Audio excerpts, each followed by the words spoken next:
Welcome, bienvenue. My name is Renee Ketchum, and I curate the cultural events at AFUSA with a wonderful team of volunteers. Welcome today to a virtual visit of Musée Camille Claudel. AFUSA, the Fédération des Alliances Françaises USA, is the largest Alliance Française network in the world, helping 25,000 learners of French each year learn French, live French, and love French. We have some fabulous national events coming up soon. La Nuit de Douze, which is one of my favorite films of 2023, French Cinematheque with Saint-Omer, History of French in Louisiana, and many other programs, including our friend Adrienne Leeds, who will be back, as well as Cara Black and her new book. Visit afusc.org for further information on all of our programs coming up. A few logistics. Please stay on mute during the presentation, stay on speaker view, and all questions should be placed in the chat.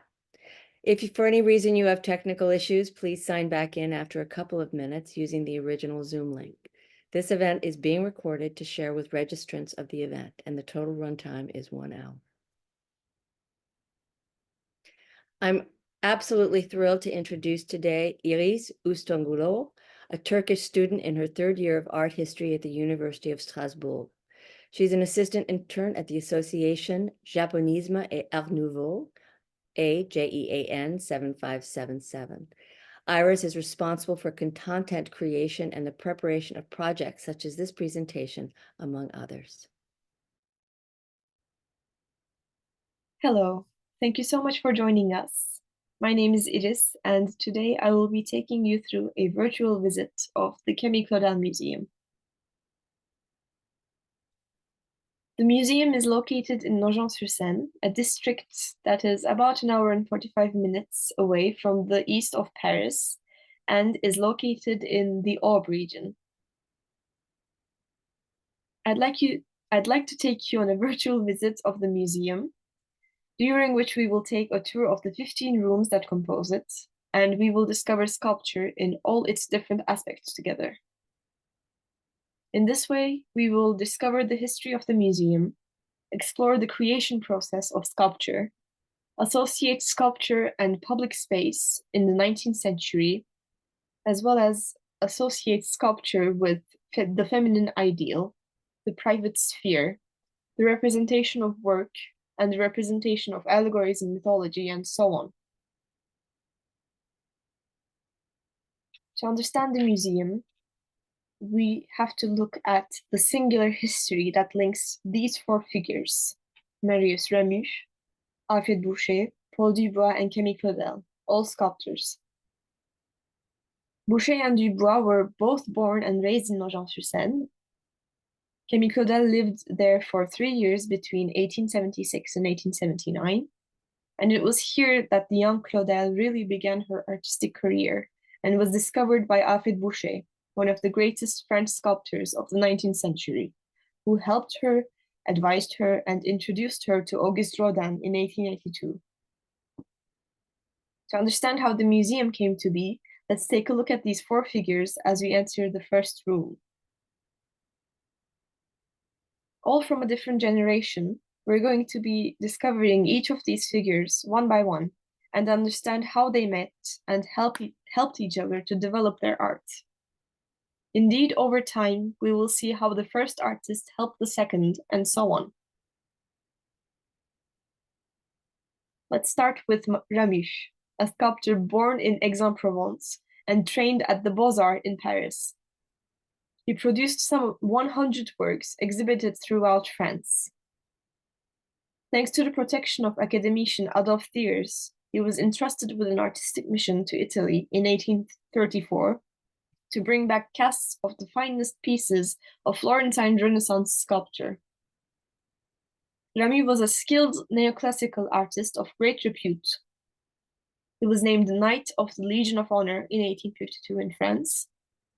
He settled in Nogent-sur-Seine in 1845, following his marriage to a local woman, and there he discovered the talent of Alfred Boucher, son of his gardener. Boucher's father was a farm laborer, in a district not too far from Nogent-sur-Seine. And then the family moved here in Nogent-sur-Seine in 1859 to work for the sculptor Ramus. After being noticed by the sculptor, he became his assistant. The teenager was then introduced to Nogent-sur-Seine-born sculptor Paul Dubois, who encouraged his artistic vocation. Boucher spent a long time in Italy twice, first in 1877 and then in 1883. He became one of the most sought-after French artists for public commissions, successfully tackling a variety of subjects. In a realist vein, he expressed the taste of his time for antiquity and the rebirth of Olympism. In 1895, Boucher conceived the idea of a workplace for young artists without financial means. It would be a place where they could flourish and find inspiration in a large community without having to worry about practical or financial issues. So he began by acquiring a very large plot of land, around 5,000 square meters, in the 15th arrondissement in Paris.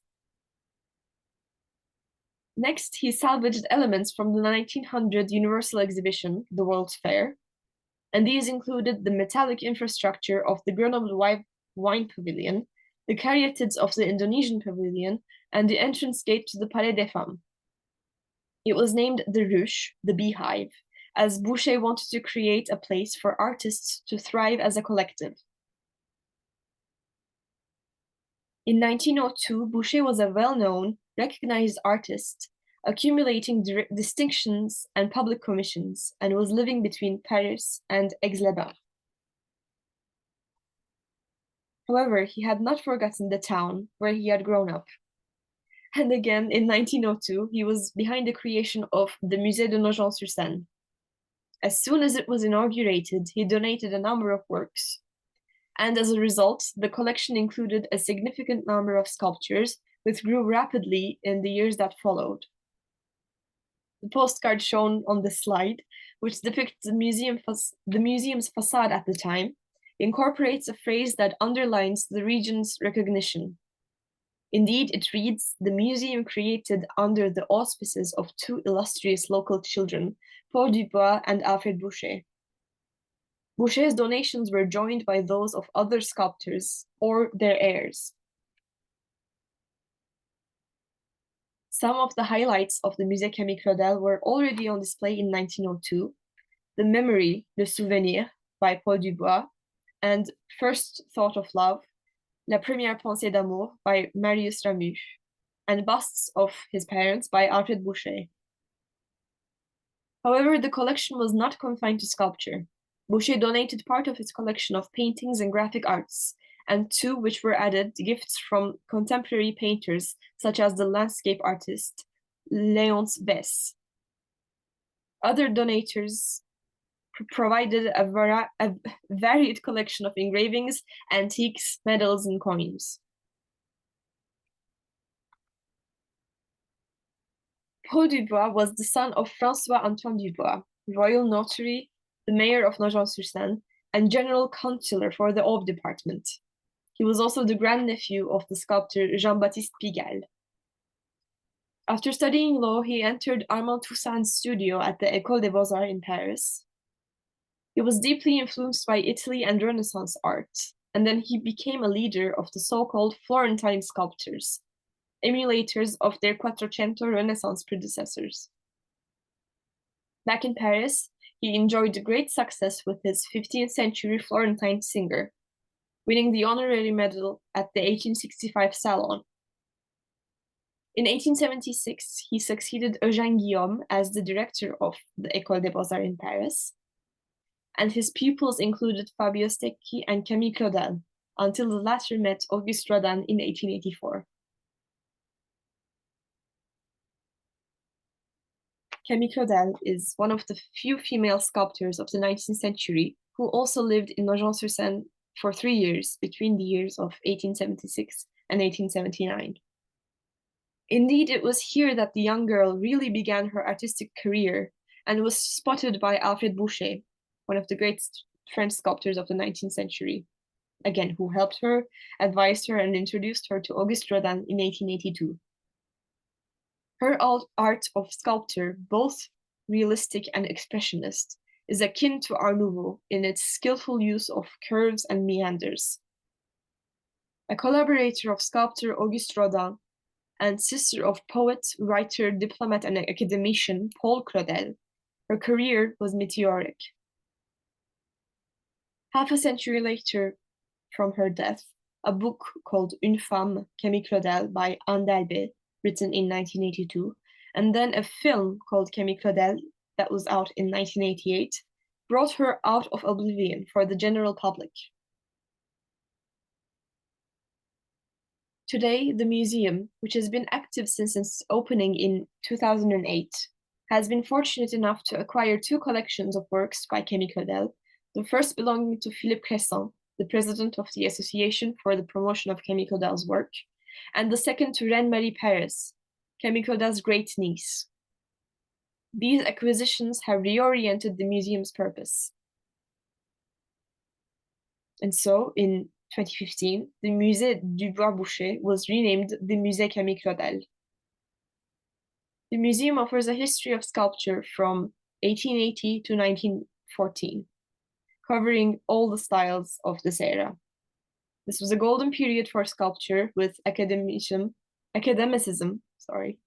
naturalism, symbolism, Art Nouveau, and many other movements all working side by side. As we continue in the museum, this second room shows the biggest different stages of the sculpture procedure. From the first sketch to the final product, the creation of a sculpture requires the involvement of several trades. The work was generally the fruit of collaboration between the sculptor, his assistants, and specialized workers. The artist sketched out the composition of the work, then created the final model in clay or wax. This was then cast in plaster to create a faithful, solid copy. The original model was then destroyed and replaced by the plaster, which was presented to the public at annual salons or in the artist's studio. Sculptures were translated into marble and bronze only if the artist was commissioned to do so, as he would rarely finance the production of the final work himself. Practitioners were responsible for carving the sculpture, using techniques to transfer reference points from the model to the block of stone.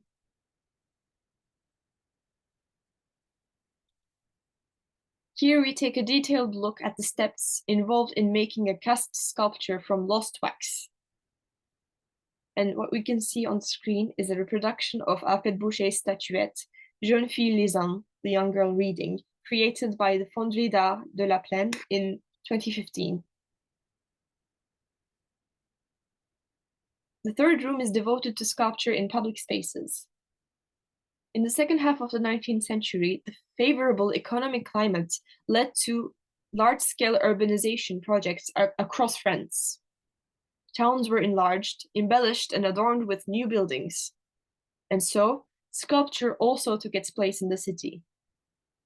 Monuments and statues were erected in squares and gardens in honor of great battles, great men, and all that made France proud.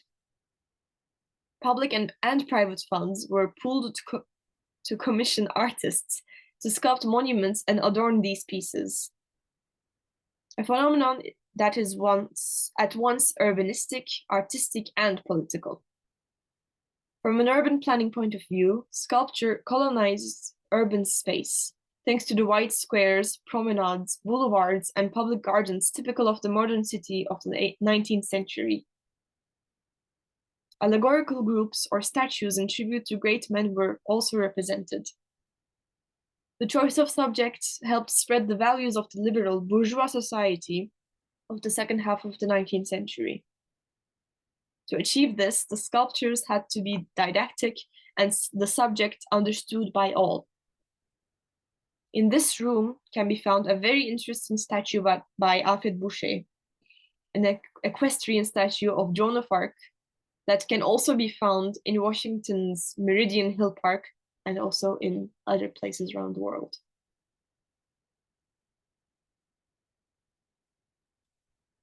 This next room shows the importance of representing mythology in sculpture. In art education, the study of Greek and Latin mythology was essential, and sculptors remained imbued with it throughout their careers. The omnipresence of mythology did not prevent artists from showing imagination and freedom in the treatment of their subjects. For the Hebe marble, Franceschi drew his inspiration from neoclassical art, an artistic and literary movement characterized by a desire to return to the purity of classical antique art. Neoclassicism emerged in the second half of the 18th century as a reaction to Rococo art, deemed too excessive and frivolous, and lasted until around 1830 when Romanticism took off. Contrary to Franceschi, Emmanuel Hanot belonged to the neo-Baroque movement, treating the myth of Orpheus with ardor in Le Poète et la Sirène, The Poet and the Siren, as a part of the neo-Baroque movement, an artistic trend in architecture and sculpture at the end of the 19th century, whose origins can be traced back to the Second Empire style.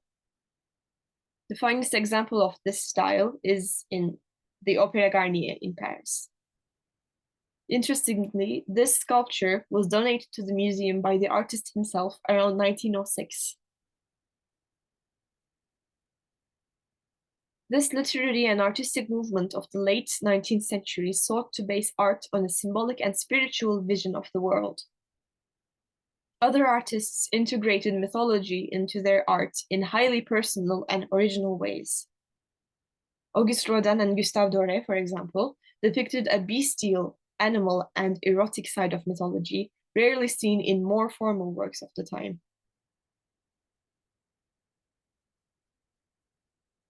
The fifth room is devoted to the female nude. In the second half of the 19th century, the female nude was omnipresent in sculpture. The subject was rooted in a long tradition, the quest for ideal beauty, characterized by the perfect harmony of body proportions, and dates back to the antiquity. Falguière drew inspiration for his newborn Eve from the Apollo Sorokton, a sculpture attributed to the famous Greek artist Praxiteles. Beyond their ability to represent anatomy, the learned calculations required to determine proportions reflected the intellectual superiority of the artists. However, in the last quarter of the 19th century, new canons of beauty were recognized, and antiquity was no longer the only standard.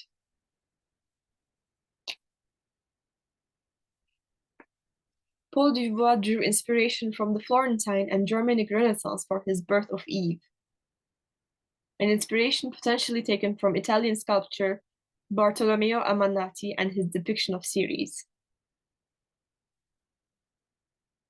Here we can see the Ceres sculpture in the original fountain.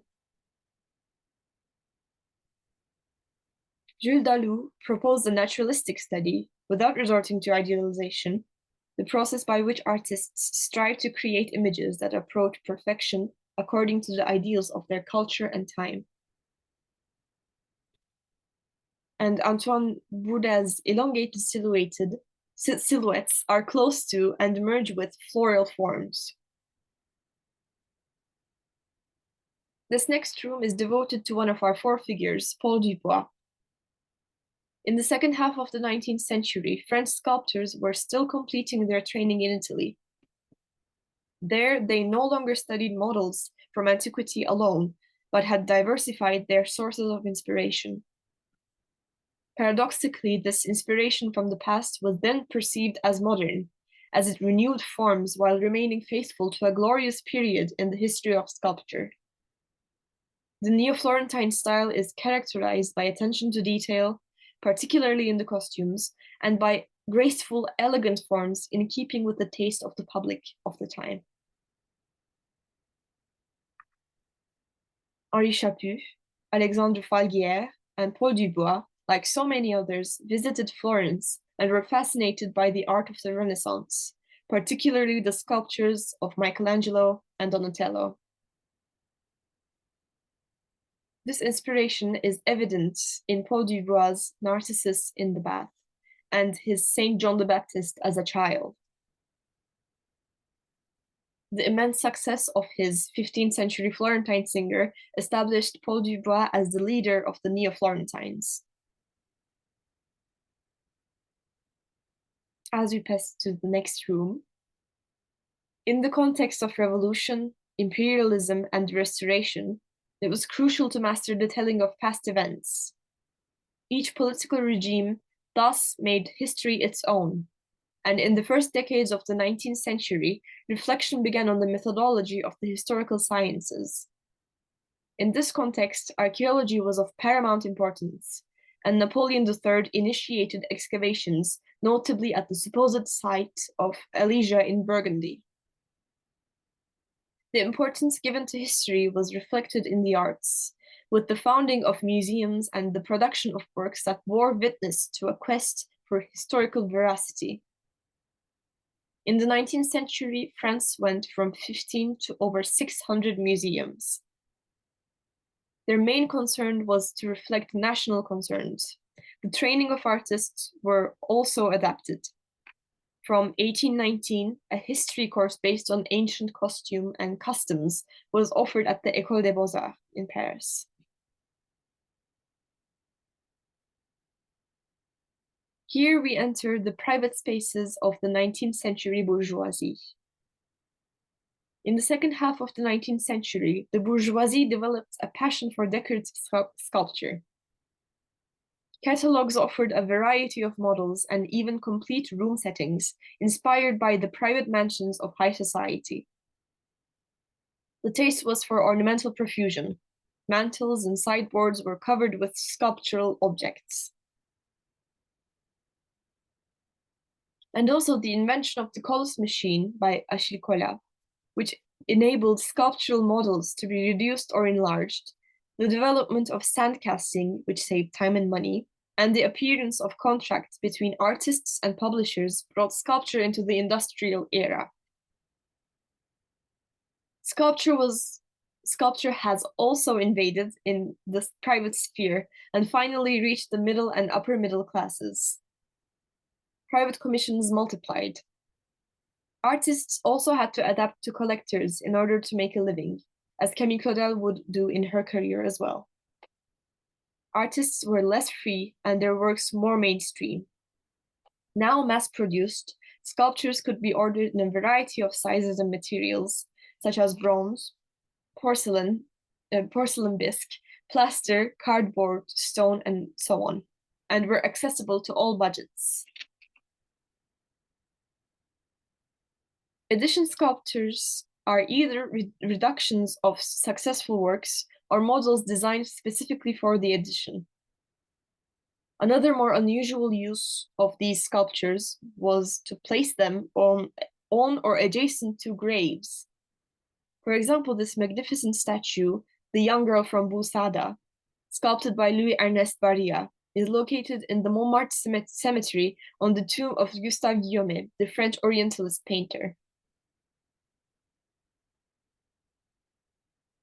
Now we pass on to the room that is dedicated to work. The theme of work fascinated the 19th century.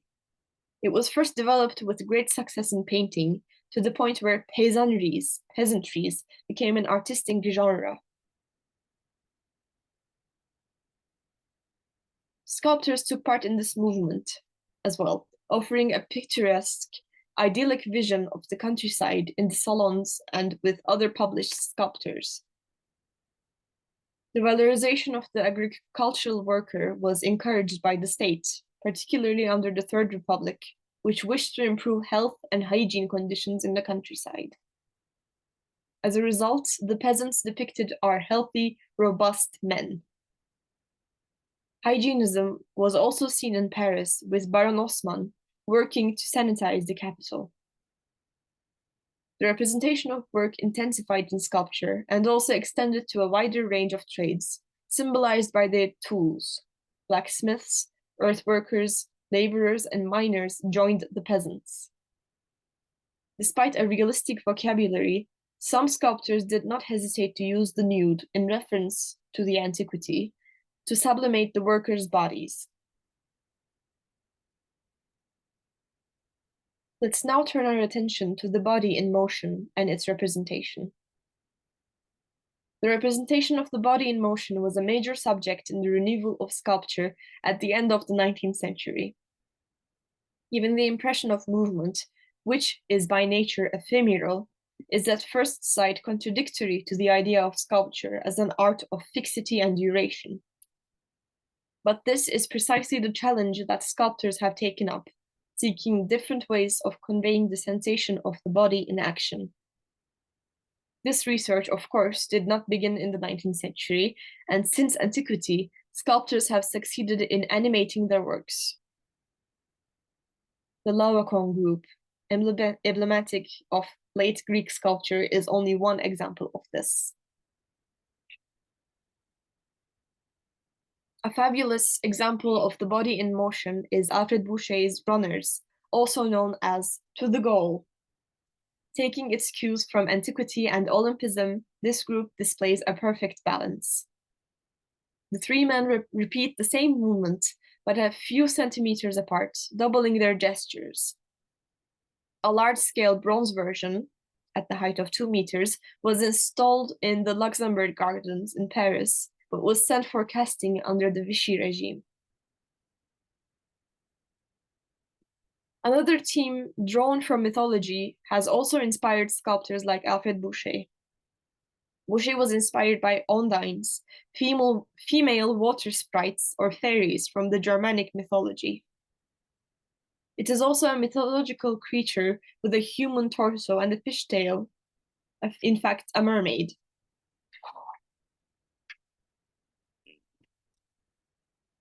Another art that amazed the 19th century artists was dance, and not just any dance. Indeed, ballroom dances gave way in the younger generations to more poetic, enigmatic performances. Like this group of sculptures by Agathon Leonard, on this stylized representation of the serpentine dance by the American Loie Fuller, already mentioned in our previous conference. Fabrics are elements that accompany feminine movement, making it graceful, slender, and delicate. Traditionally, the atelier refers to the place where the artist works with his assistants and executors who help him with his task. In the 19th century, workshops were highly structured and many people could contribute to the realization of the master's compositions. When the assistants created certain parts of the work, they followed the artist's thinking and adopted their style. This was an opportunity for them to perfect their skills, benefit from advice, and gain access to a network of collectors and professionals.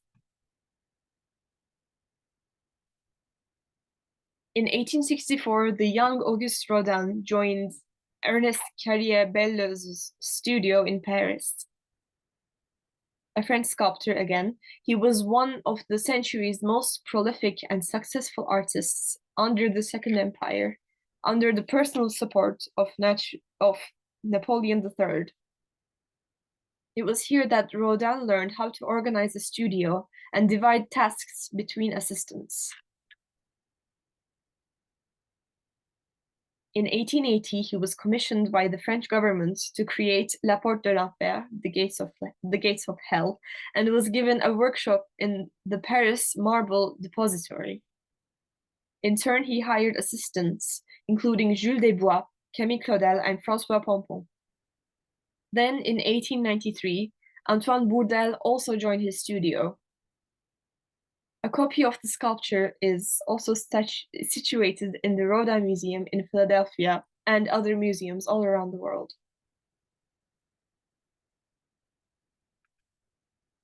Let's now take a closer look at Camille Claudel's career. Boucher discovered young Camille Claudel's talent in Nogent-sur-Seine around 1878 and gave her her first sculpture lessons. He encouraged her parents to move to Paris so that she could receive professional artistic training. At the École des Beaux-Arts, as the École des Beaux-Arts was still not accessible to women, Camille Claudel enrolled at the Académie Colarossi. At the time, she rented a studio where Boucher would visit her to follow her work. In 1882, Boucher left for Florence after winning the Salon Prize and entrusted his young pupil to a colleague and friend, Auguste Rodin. Struck by her precocious talent, the latter invited her to join his studio as his assistant. And an intense period of training then began to assimilate the master's concepts, such as profile theory, the science of modeling, and the translation of expression. She quickly succeeded, as demonstrated by Femme accroupie, the crouching woman, in which she had already expressed her singularity.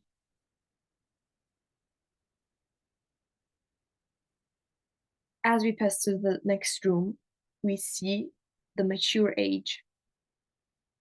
This work was conceived by Claudel just as she was parting ways with Rodin, and can be seen as an echo of her intimate life.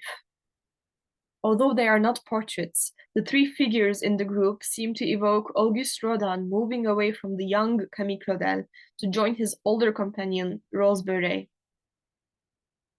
However, the sculptor has gone beyond the evocation of her personal history to create a universal work embodying the human condition, subject to the passage of time, which leads each human inexorably towards death. The old woman leads the mature man in an irrepressible movement, reflected in the oblique composition, with the drapery at the back and the base rising in successive degrees to end in a wave.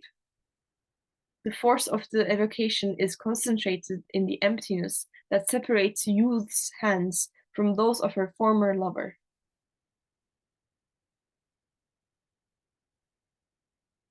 In the next room, we see Camille Claudel as a portraitist. Claudel practiced the art of portraiture at an early age, having members of her family pose for her. Her youngest brother, Paul, was her first model and the one she portrayed most often at 3 different ages, 13, 16, and 37. During her formative years, she drew inspiration from the works she studied, such as those of Italian Renaissance in the Louvre, whose codes she adopted for the jeune Roman, the young Roman. Claudel produced around 20 portraits, of which only 4 were commissioned. Unlike most artists, she did not see this art as a source of income. She showed great originality in the way she portrayed the model and skillfully blended physical and psychological portraiture, whereas most of her contemporaries produced more idealized, even standardized portraits. In the 1890s, exasperated by critics who constantly compared her work to that of Auguste Rodin, Camille Claudel sought a resolutely personal and modern aesthetic. The sketches after nature are the culmination of her reflections. These small-scale works represent scenes observed in everyday life. For Les Causeuses, the love seats, for example, she was inspired by a group of women in a train compartment. She worked from memory and without a model, an unusual method for the time. She paid particular attention to the accuracy and expressiveness of each character, moving beyond the anecdotal to the universal. The impression of immediacy, movement, and life that emanates from these scenes is striking. We find it again in this magnificent representation entitled The Mermaid or the Flute Player. Despite the abundance of life sketches mentioned in contemporary sources, very few have survived. Some were probably destroyed by the artists in the moment of distress. Here we enter the last room. La Valse, the Waltz, is an emblematic work by Camille Claudel. Conceived between 1889 and 1893, It also corresponds to a period of intense production and the artist's passionate relationship with Auguste Rodin. There were several versions of the statue. In the first large format version, the dancers were entirely nude. In 1892, the artist commissioned a marble reproduction.